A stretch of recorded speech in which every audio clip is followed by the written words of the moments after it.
Welcome back, everyone, to another new episode of ISCE Student Chapter Egypt podcast.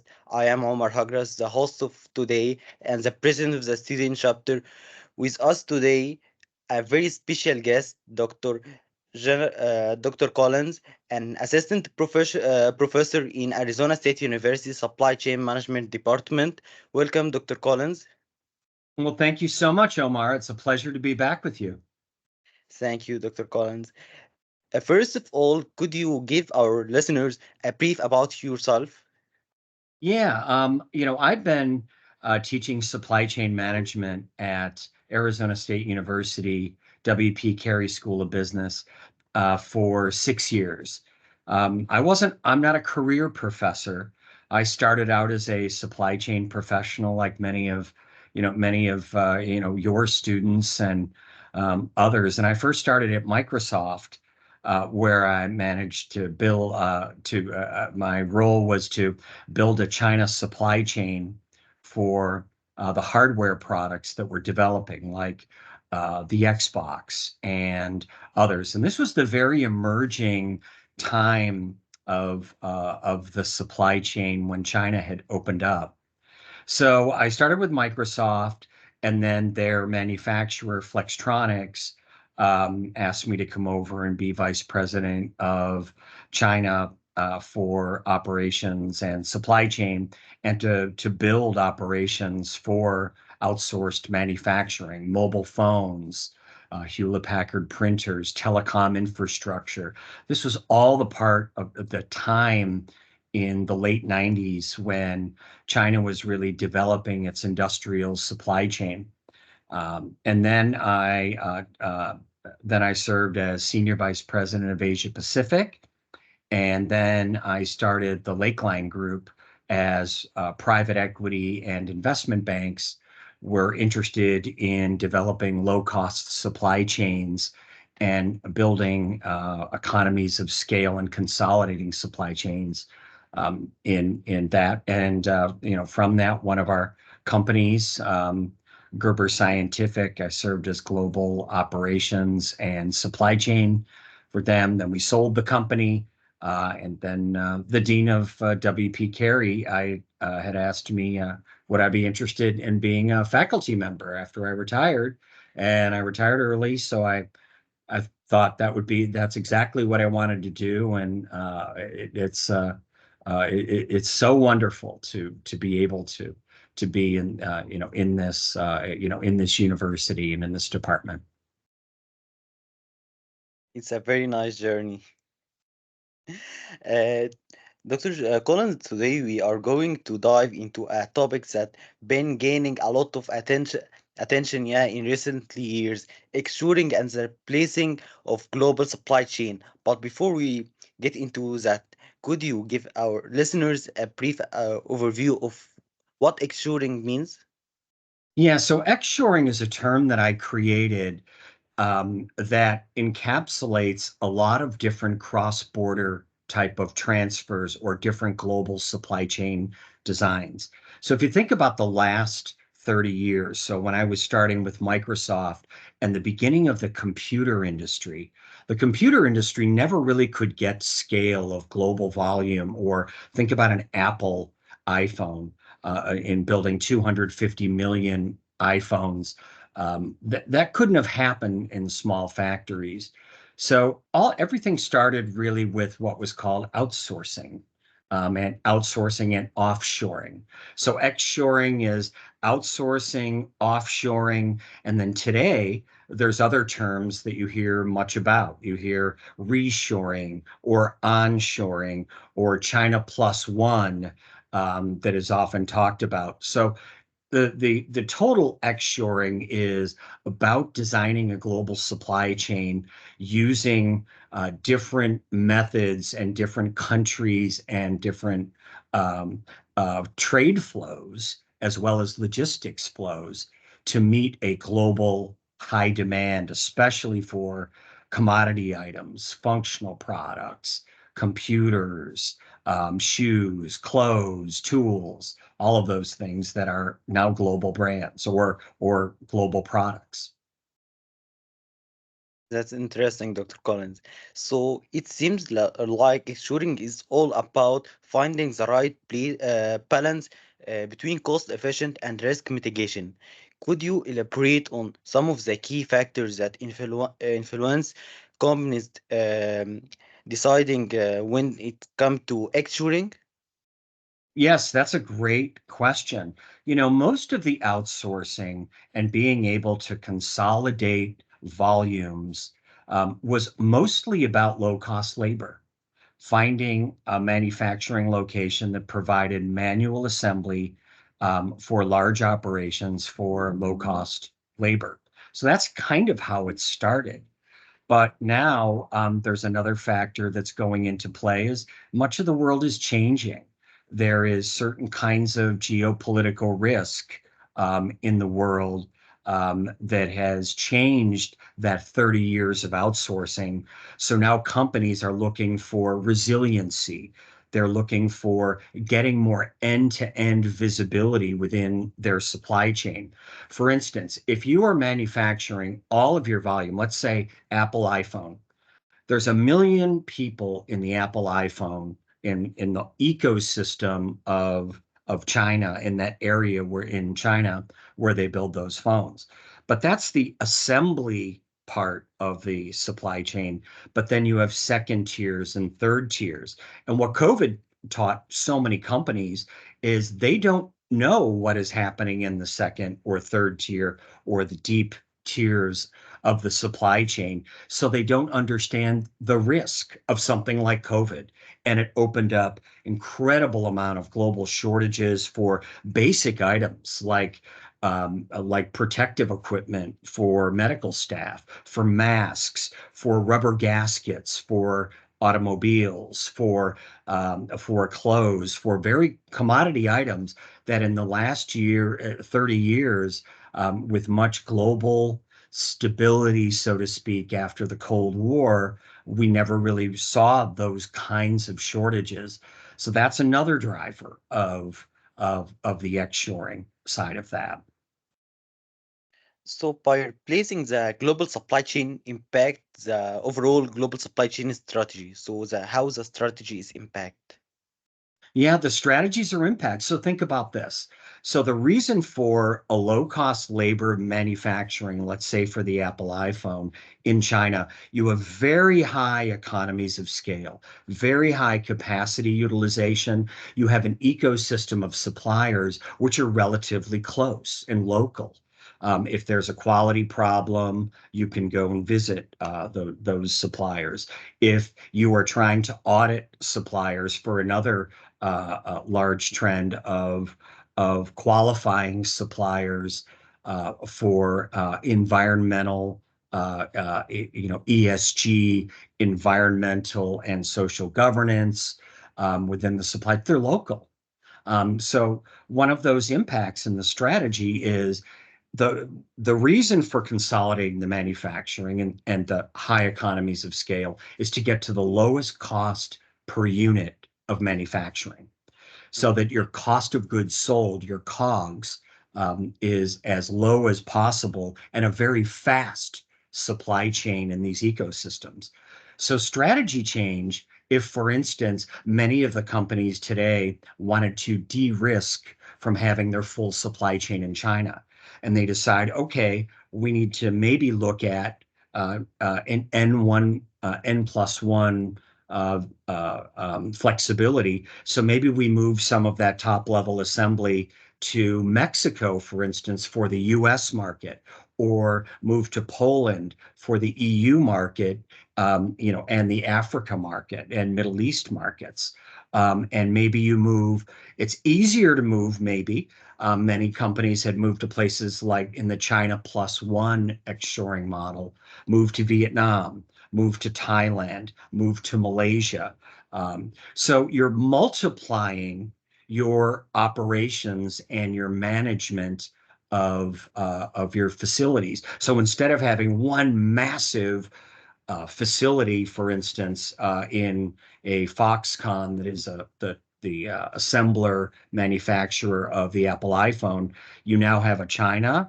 They're moving some to India. You've got Vietnam. If you move to other areas, you have a lot more factories to manage from the standpoint of, are the processes consistent?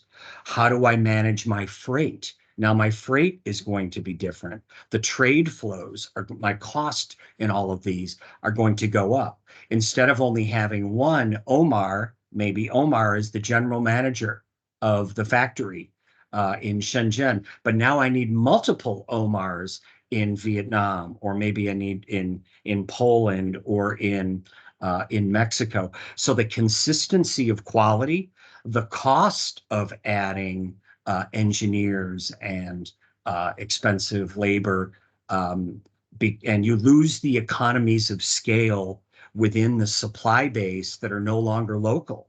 So if I Yeah. move manufacturing, say, to Vietnam, that was the natural choice for China because it's connected by land to Vietnam. So the southern China, Shenzhen, Guangdong ecosystem, where most electronics, consumer products, a lot of apparel go from, the raw materials can ship to Vietnam to start doing the assembly and the final manufacturing of that. But if you move offshore, if you're moving to Poland, if you're moving to India, you're moving to Mexico, maybe you're moving to Egypt, then all of a sudden those suppliers are no longer local, and they have to have a different amount and different trade flows of freight and planning, material planning, supply chain planning for each of those locations. And that's costly. So the trade-off is economies of scale consolidated in one location. But now I have multiple locations. And even if I have low cost labor, I still have the management, I still have an increased freight cost, longer lead times, potential risk of transportation losses, um, and with geopolitical risks, as we've seen in the Red Sea, many of the shipments that used to go through the Suez Canal would now have to go around the Cape of Good Hope, and that supplies getting to their European customers, the Siemenses of the world, the oil and gas, for Europe. It reverberates, the length of time and the cost reverberates throughout the supply chain, and that variability accumulates in each step. So a lot of these strategies are really just emerging as companies start to think about, how do we deconsolidate supply chain, still maintain a low cost of goods sold, and minimize our risks in terms of shipments, our freight cost, our inventories around the world, and that inventory cost. So it's really emerging, and many of the models today companies are struggling with. And companies struggling with, if I move to these locations, am I able to get the end-to-end visibility within my supply chain to help me build algorithms, help me build systems to manage my risk going forward? That make a lot of sense, Dr. Collins. Now, could you walk us through the concept of reshoring and nearshoring and how they differ from each other? Yes, a great question. So if you think about a product like a Microsoft Xbox, a Microsoft Xbox developed 25 years ago, something like that. That Microsoft Xbox was never designed to be manufactured in the US. It was designed first to be manufactured in Mexico and Hungary, and then consolidated in China. So the designing of a product for a global manufactured supply chain and a globally designed supply chain. So if we take that now, that Xbox or those Apple iPhones, another product that was not designed for, say, US manufacturing where Apple is located, if we move that to Mexico, for instance, we say nearshoring because Mexico and the United States and Canada, for instance, they have a free trade agreement where it's tariff free if I build a product in Mexico or components in Mexico. The nearshoring allows me be very close to my US final assembly customers. The automotive industry is a great example that has been building sub-assemblies like transmissions and automotive parts in Mexico for decades. And it's close to the United States. So the lead times into the United States final assembly creates less risk, and the cost is low because there are no import tariffs for the components moving into the US. Now, onshoring or reshoring, onshoring means deconsolidating a supply chain and onshoring it, say, in the United States or Egypt that never before manufactured those products. So we call that onshoring. And reshoring, we think of products that are largely more traditional industrial products, apparel, shoes, and that were manufactured for centuries in many different countries. There are industrial bases around the world that have been building those products. Then they outsourced them or offshore them for the last 30 years. And so reshoring is bringing that product back to manufacturing to a country that originally had manufactured them. Does that make That's sense? fantastic. Yeah, yeah, it's fantastic. Yeah. Now, in terms of operation and supply chain management, how does extrusion impact the day-to-day operations of a company? It's a very The day-to-day operations a of company, yeah. which A company, of a company. the economy. As a company, organization, an Of a company. organization. Yeah, yeah, The day-to-day operations, because one of the ideas of outsourcing manufacturing was to move to a location and train engineers and sourcing and purchasing staff and building ERP systems and a supply base around around ecosystems that were consolidated for that low cost, the high economies of scale and low cost of goods sold. Now, if I'm adding more locations, then all of a sudden I have to train people around the world to hire those engineers.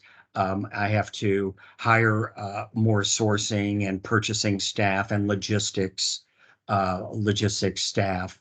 I have to implement systems. So if I'm duplicating systems in all of these regions around the world, that's costly. Adding, hiring people is costly. And one thing we've noted coming out of COVID, everywhere in the world, there is shortages of there's shortages of talent. Finding someone and you move to another location, if every location doesn't, you're not hiring experienced purchasing personnel that maybe understand SAP, or they know how to work with Oracle, or they have experience working with logistics and freight forwarding. You're training up a lot of those people, and then the turnover of people is very costly if you bring in talent. Because the fact is, in a lot of companies, people are not spending 30 years in a company as they did maybe 50 years ago. You have a lot of turnover of talent, and that's costly. And then identifying new talent to come in. So it causes a lot of variability with companies. If a company wants to manufacture the same product in 3 different geographies of the world with the same quality and a relatively similar cost of goods sold, there are different labor dynamics in all of those different locations. And a key piece that is not talked about and written about enough, I'm actually working on that, is the cultural aspects of the supply chain.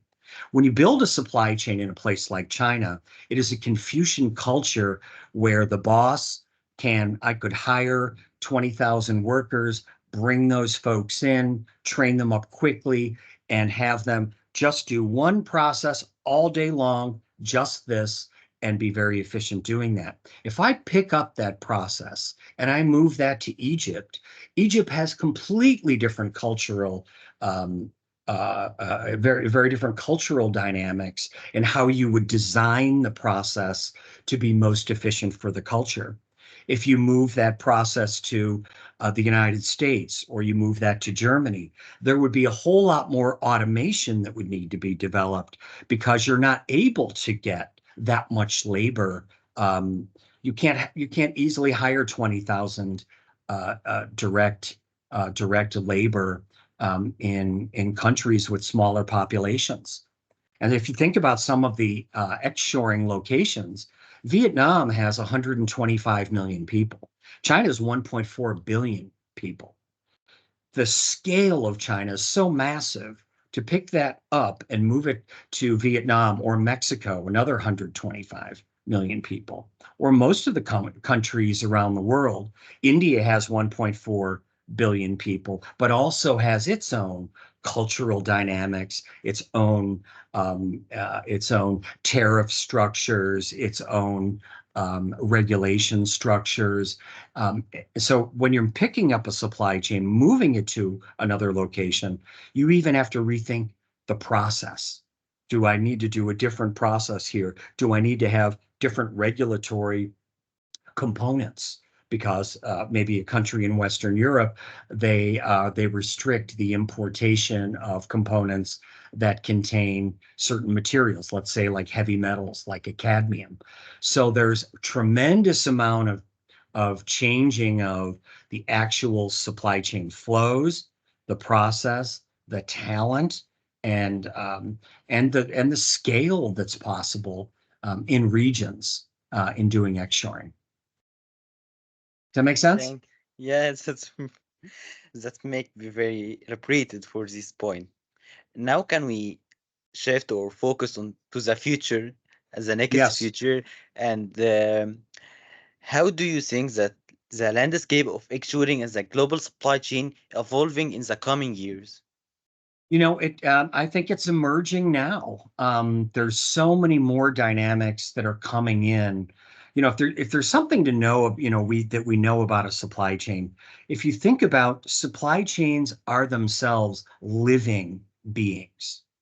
It's a living process, meaning when tariffs change or when trade agreements between countries change, all of a sudden that the supply chain will want to move to either a lower cost location, they will want to move to a lower lead time location that is closer to that when there are geopolitical issues. As the world is changing now, there is a lot of change happening in the world, as we saw, what's happening in Ukraine, what's happening in Israel and Gaza and the Red Sea. All of these things have massive impact on the structure of what the supply chain will be in the future. However, the supply chain continues to adapt to all these changes, and it will find a way because everyone in Egypt needs to wear shoes, and everybody who has shoes needs to have shoelaces, and people need food, and people import food, and tariffs create higher prices for consumers, and that becomes troublesome for economies, individual country economies around the world. So if I could say what the future of the supply chain is that it's continuing to adapt. And there's a lot of new tools that are coming in that are helping this. We talk a lot today about artificial intelligence and Mhm. predictive analytics and scenario analytics that we're using today in supply chains. We can model supply chains for what happens if the tariffs increase to a large market by 10%. What will that do for our cost, and what will that potentially do for our demand in that? So we're constantly looking at shifting the living supply chain looks at how do I continually try to match supply and demand in such a way to drive business success for companies, both revenue growth, product development growth, and profitability in those supply chains. As you said now that there is an AI appear and there is a PI and IoT and blockchain. So how Yes. does the new technology can affect the global supply chain as there is a digital twins and a lot of technology now appearing? That's interesting because I have an MBA team. I have 10 MBA projects every spring where my MBA students work with companies Yeah. to look at many of these things. And every few years, the trends change. So, the companies that my teams work with, it's the companies like Applied Materials, Intel, Cisco Systems, Cisco Foods, the high tech companies, the automotive companies. So it's all across the board of typically some of these companies. And in recent years, the end to end visibility has been a challenge. And one of those technologies, if you think about how do I get a better understanding, how can I better assess my global risk, is supply chain planning.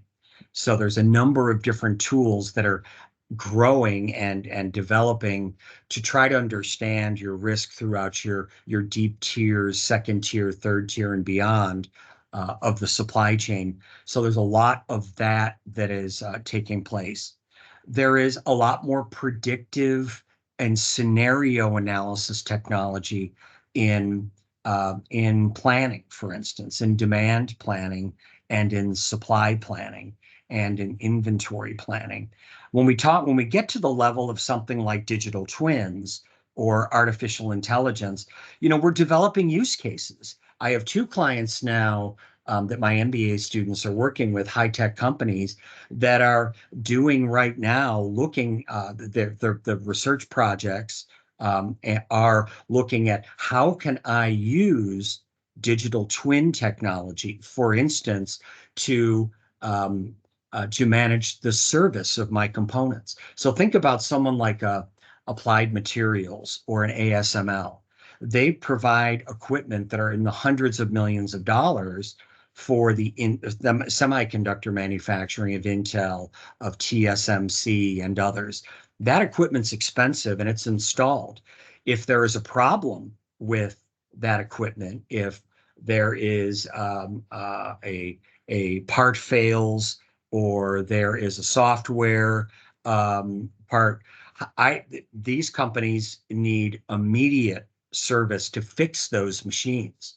An average machine in a semiconductor company, some of these very expensive machines, can cost up to $2 million an hour if they have downtime.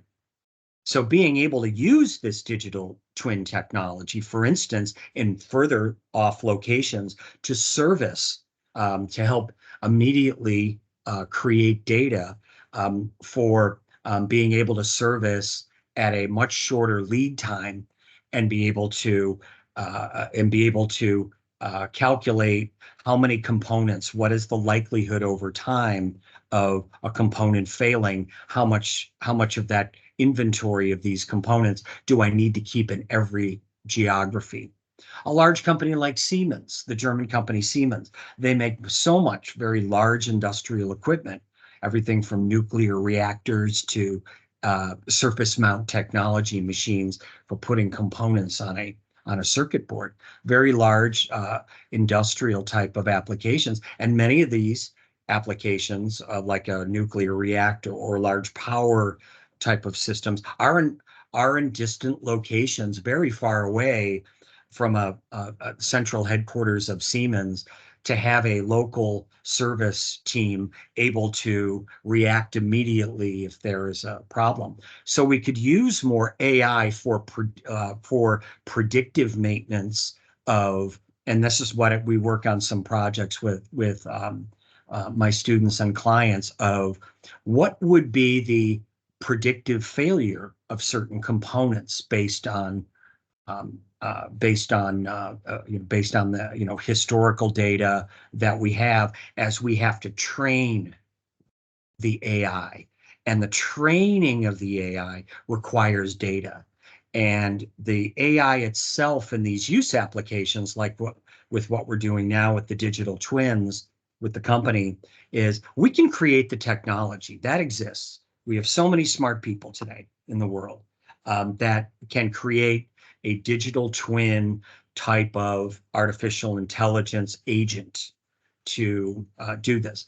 But what is needed is much data to train that AI, because the AI itself is not sentient, and it is only as good as what the training data that goes into it can tell. And larger sample size, big data type of sample size, large data models need a lot of large data and years to train AI so that we as humans can trust what some of that output is. Machines today or artificial intelligence doesn't necessarily have judgment. They don't necessarily have context of something other than the data that's feeding into the model and the decision-making model. So AI and digital twin technology and others, they are developing, and we're doing right now, a group of my students with one of our large industrial customers is looking at that of, okay, what are the use cases in the supply chain for digital twins Yeah. for companies? So this is a very emerging and exciting field for us. But again, that having that large language data and large data sets to train the AI is extraordinarily important. It's very exciting. Dr. This is the Colin, world, Omar, you were going into. yeah, So you will be a pioneer in a lot of these areas. As yeah, you and students who are studying supply chain today, this is a great time to go into the supply chain because this is a kind of inflection point. It's no yes, longer consolidate everything in the lowest cost region. It's how do we create cases for these technologies? How do we deploy them? How do we manage quality with them? And how do we create new models of global supply chains with this yeah, technology? yes, and this is what we hope to do in the student chapters, that we want to make the information reach every student and everyone to be very professional, to go to the to the next industry or the next world of industry, to be ready from now, not to start at a lot of time again. To be predictive and to be analytic and to be more professional in what coming or not in what happening now. Yeah, it's very So yeah, true. When you look at, as many of you and your fellow students in your organization, as they graduate, every year there are more and more data analytics that people will use. You go into industry and you'll be learning different kinds of skills that even just 5, 6 years ago, students graduating would go in to learn. So again, the supply chain is a living supply chain, and it will yeah, continue to evolve as you go in and learn new skills. I often hear a lot of times students say, well, what do I need to prepare for going into this new world? Do I need a Lean Six Sigma certificate? Do I need a Python certificate? Do I need a SQL Server certificate? All of these skills are very important. And most of these skills will be learned within the environment that students go into, the training and the use case and how that company uses those. Will be good training when you go into. So education doesn't stop at the degree or the MBA with a supply chain management degree, but it begins.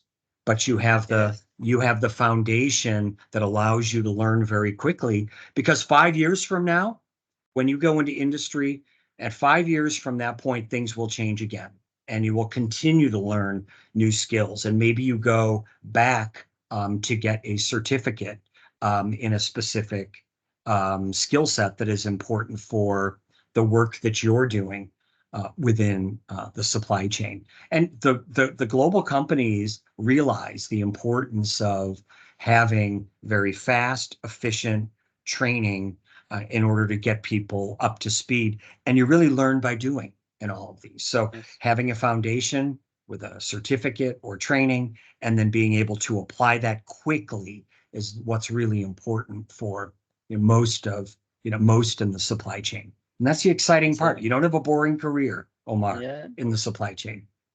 it's a very gold, yeah, it's a very gold information from you about this because the study is the foundation, but you need to get ready by training and a lot of things like you said now, because there is an industry revolution now. So we are talking Industry 4, so we begin Industry Exactly. 5.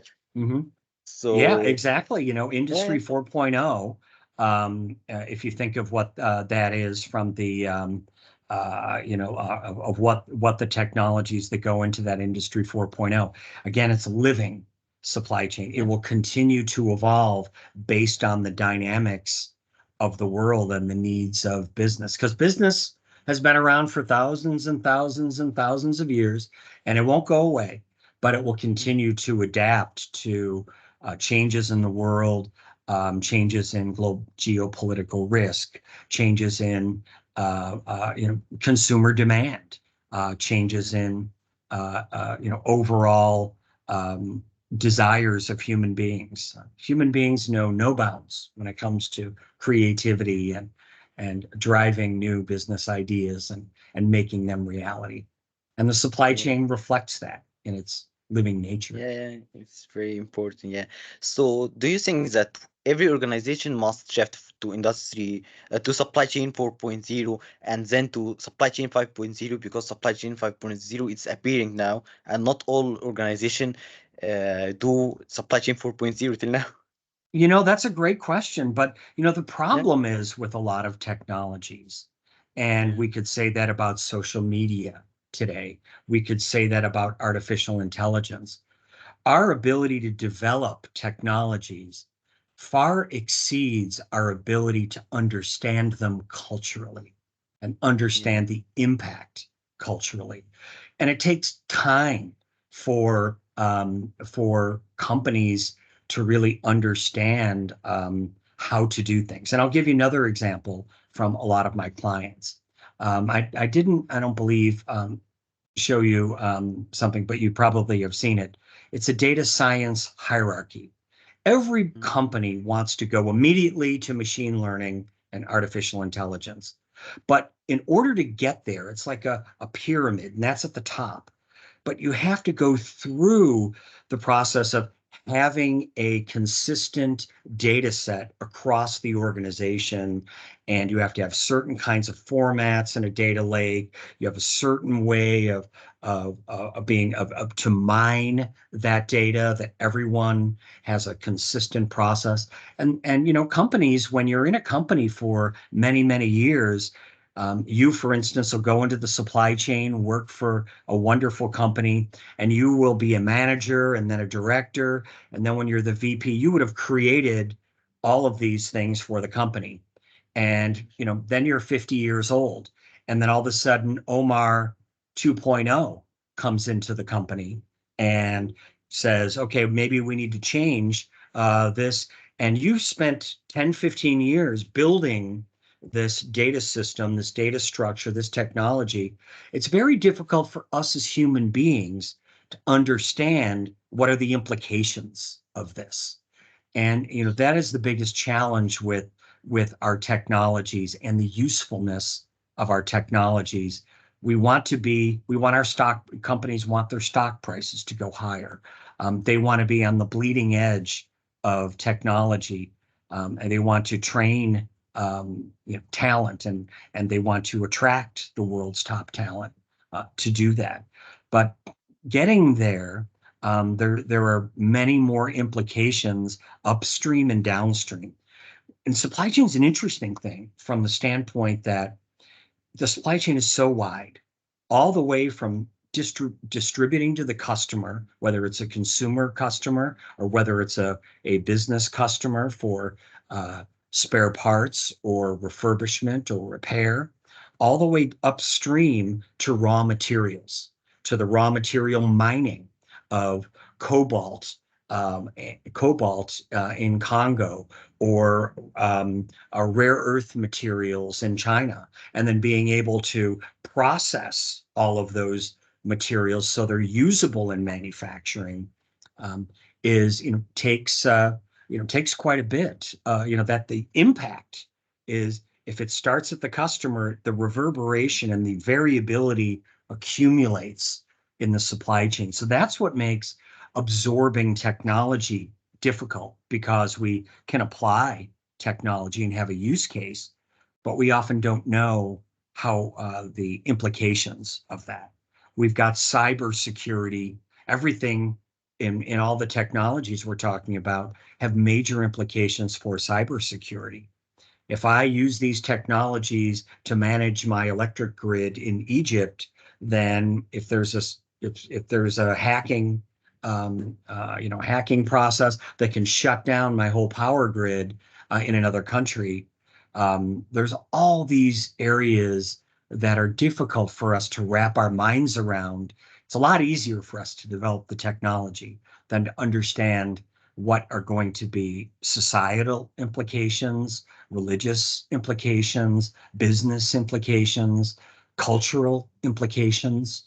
So there's a lot of challenges, for global supply chains with emerging technologies to this day. So we're just in the beginning, and you are the Yeah. pioneer. I hope that. So as we changing, so there is a social responsibilities in global supply chain. So what is the social responsibilities that companies must take in the global supply chain? That's a big challenge when you think about Yeah. global responsibilities and social responsibilities. You see many different structures. After the Cold War in the early 90s, when the Soviet Union had broken up and looked like the world was fairly free at that point from the perspective of Westerners.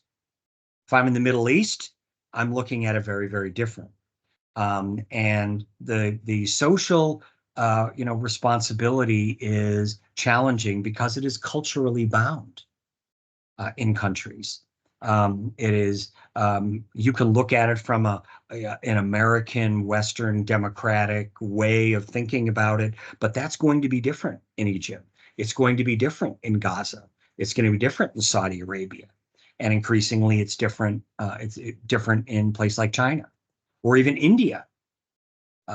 These have very different cultural structures which implement, and cultures have different notions of that social responsibility of countries. And when companies think about what we do today, some of the areas that are emerging that we spend a lot of time on is sustainability of our earth, using our natural resources, reducing carbon footprints, because we all know that global agreements on environmental impact of human activity on our climate, on our food production, on our our total supply chain. So sustainability is a big area for us at Arizona State University, in our supply chains that we work with. Sustainability is also a very key integrated responsibility within what global supply chains tend to agree need to happen. The environmental degradation Yeah. is a massive problem in the world. As you said, the sustainability is very important topic in supply chain. So can you give us a brief or some information about sustainability in supply chain exactly? Yes, so if you think about something, a sustainable supply chain is one that is trying to minimize its impact on the earth, or the impact to the air, when you think about carbon. So if I am one manufacturing operation, I recycle water that I use, I recycle the water instead of using fresh water and just dumping noxious chemicals into a river. Um, I'm trying to use environmentally friendly materials in my products and in my manufacturing environments. I'm trying not to pollute through either my manufacturing processes that are creating more greenhouse gases for the products. So the idea of sustainability is trying to measure your impact on the environment, on the society, and trying to minimize that as much as possible. Now, the challenge, again, supply chains are big. So I can do that in one factory, and then maybe that's my assembly factory for an iPhone.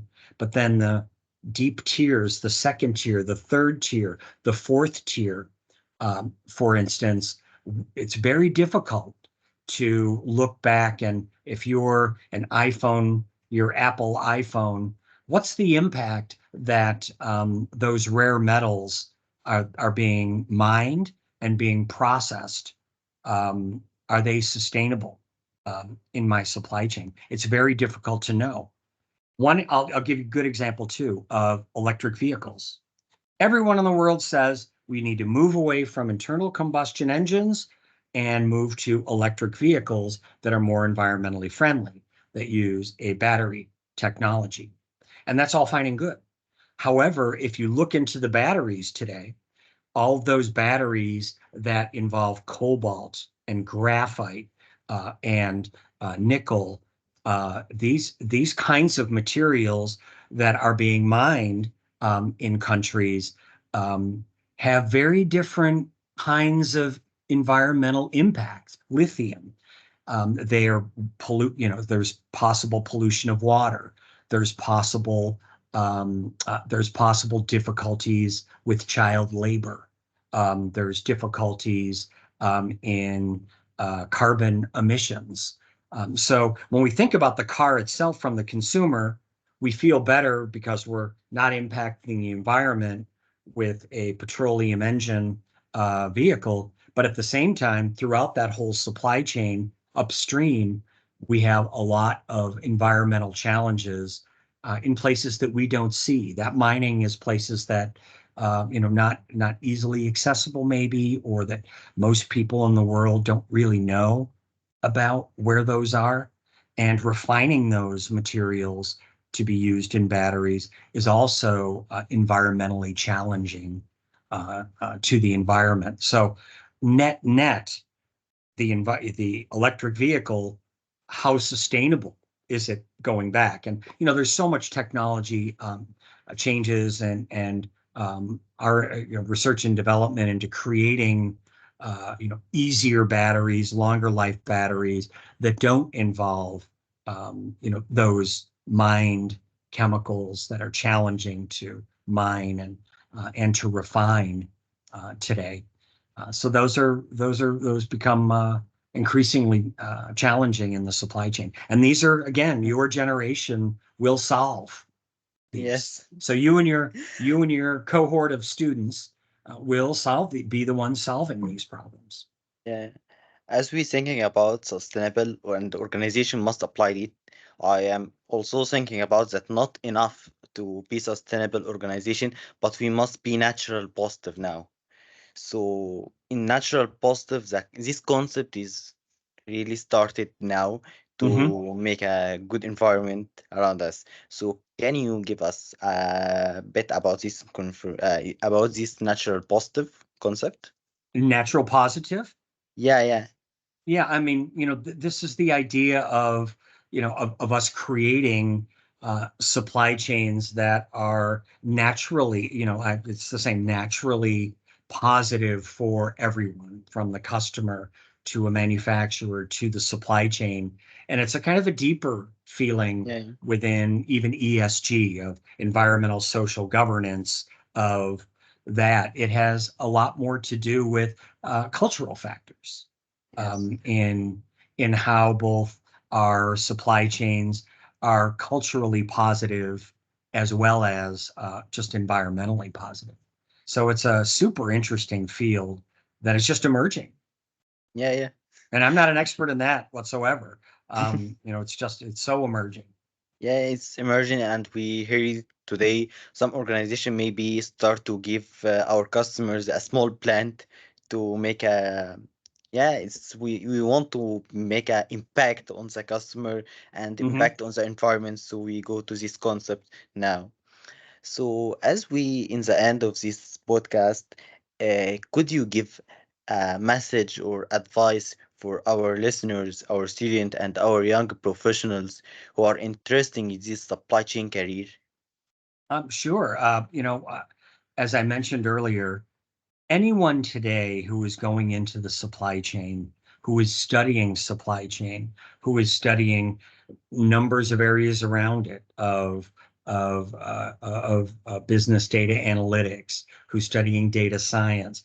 The supply chain, this is a pioneering time when supply chains, you will be at the forefront of what the future of a global supply chain looks like. When you think about how long the first global supply chain was created in the 1300s by Genghis Khan in Mongolia, all the way from the Middle East, all the way to the Far East, in that. And as we've come along this path, for many years, there's been very important structures that we tended to follow: lean manufacturing, just-in-time inventory, low inventory holding costs.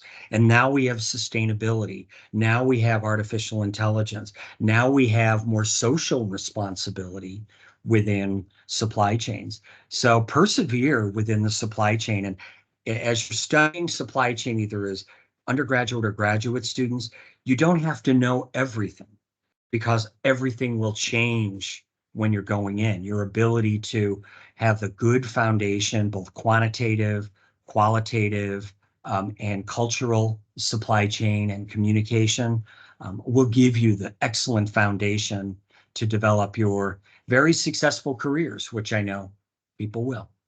So Yeah. persevere, and wonderful time to be in the supply chain. So I congratulate all of those students who are studying supply chain management. Thank you, Dr. Collins, for sharing your valuable advice. It has been a pleasure having you on the show and in this podcast today and gaining insight into ensuring global supply chain and operational management and the global supply chain. Uh, it's my pleasure that you have with us today. Well, thank you so much, Omar, and thank you to your organization. Wonderful organization. I loved meeting your students, and I'd happy if students can contact me as well. I'd be Yeah. very happy to help them succeed. Yeah, I think that they may be interested in that. So as we warm up, don't forget that there is a seminar happens before with Dr. Collins, and it is now uploaded on YouTube, so you can view it and see it and know more about exuring and reshoring and nurturing. And thank you for watching and listening to this episode of the ISCE Student Chapter Egypt podcast. Thank to our guest and Dr. Collins, and thank you to all of our listeners for listening to us today. Remember to be follow us to gain more about know more about the next episodes and the next seminars and the conference. And see you in the next episode.